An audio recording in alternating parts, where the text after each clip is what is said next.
Tonight, Israeli troops are fighting inside Gaza City with over 200 hostages who remain captive there, and civilian casualties mount inside Gaza. As President of the United States, what would you be urging Israeli Prime Minister Benjamin Netanyahu to do at this moment? Governor DeSantis. I would be telling Bibi, finish the job once and for all with these butchers, Hamas. They're terrorists.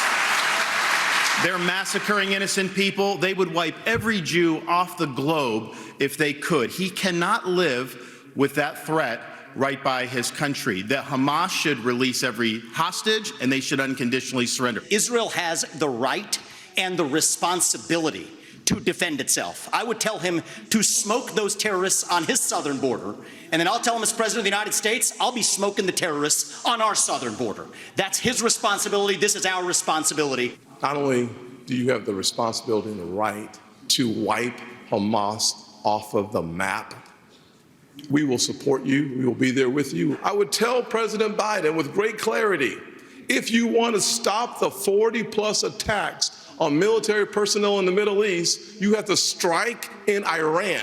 If you want to make a difference, you cannot just continue to have strikes in Syria on warehouses. You actually have to cut off the head of the snake, and the head of the snake is Iran and not simply their proxies. The fact is that Israel and their intelligence community failed.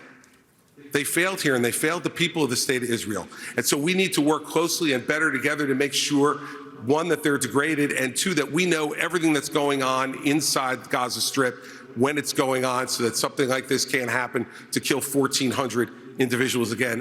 We need to be very clear-eyed to know there would be no Hamas without Iran. There would be no Hezbollah without Iran. There would not be the Houthis without Iran. And there wouldn't be the Iranian militias in Syria and Iraq that are trying to hit our military men and women if it hadn't been for Iran. And who is funding Iran right now?